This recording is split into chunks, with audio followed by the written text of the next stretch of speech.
lixo nuclear é um rejeito que provém de atividades com elementos radioativos e que emitem energia nuclear. Esse rejeito não pode ser tratado de modo comum, por emitir radiação gama, um tipo de radiação eletromagnética que é nociva à saúde por penetrar no corpo, invadindo células do organismo e as modificando, podendo levar até à morte. A energia nuclear é gerenciada mundialmente por ser de grande utilidade na fabricação de bombas atômicas, na geração de eletricidade e para o uso na medicina.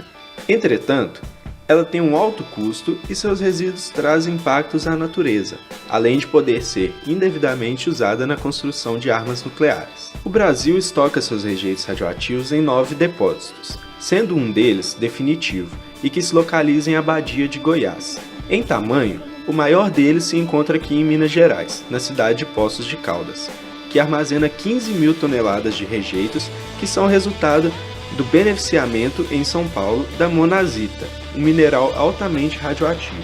A forma ideal de tratamento desse lixo é colocá-lo em recipientes especiais e depois em locais concretados, permanecendo entre 50 e 300 anos para a radiação diminuir a valores aceitáveis e não causar danos à vida humana. Porém, todo esse processo é muito caro e faltam lugares apropriados.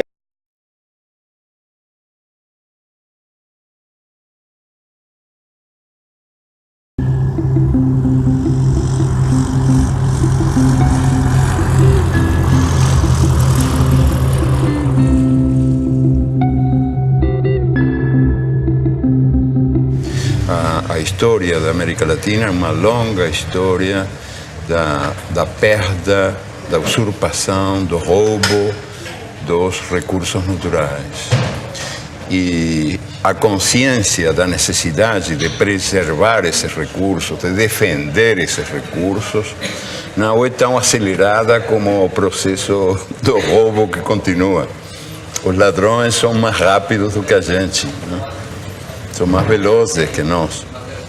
Um exemplo, o mais revelador de todos, eu acho o mais indiscutível de todos, a propósito desse divórcio entre os direitos da natureza e os direitos humanos, é o que acontece com os agrotóxicos, que estão sendo permitidos, esses venenos contra a natureza estão sendo permitidos em países que têm governos progressistas em nome da produtividade. Ou seja, em nome de um critério economicista de o que é o progresso humano. Mas o que acontece com a terra? O que acontece com a gente? A terra e a gente são muito mais importantes que os numerinhos da produtividade. Então, se dá essa contradição, que governos que têm uma política progressista aceitam os agrotóxicos como se fossem uma necessidade inevitável, sem perceber que tem aí uma certa traição aos princípios que estão esses mesmos governos predicando, que são princípios muito ligados à saúde. Os agroquímicos ou agrotóxicos foi intensificado a partir da década de 60, com o uso de adubos químicos e venenos.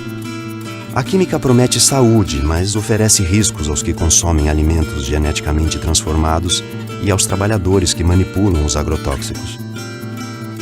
Hoje, o Brasil possui e opera mais de 400 tipos de agrotóxicos registrados, inseticidas, fungicidas e herbicidas. A tecnologia utilizada na Revolução Verde é proveniente da indústria da guerra.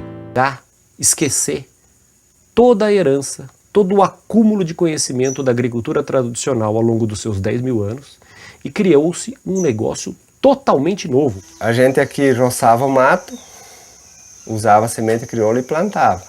E produzia muito bem. Por volta de 80, 81, 82, as empresas começaram a deixar semente. Só que daí isso começou a ter uma produção enorme, comparando com os produtos crioula, porque a gente produzia em média 50, 60 sacos por hectare no caso do milho.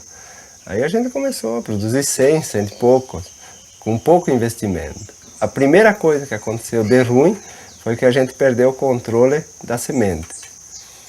E em 10 anos a gente já não tinha mais semente crioula.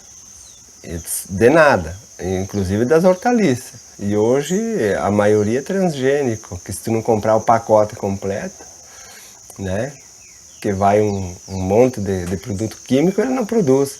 Não, tu tem que fazer todo o processo químico para ter produção. E essa novidade, depois de 50 anos existindo, está mostrando que ela não dá certo. O que ela está produzindo?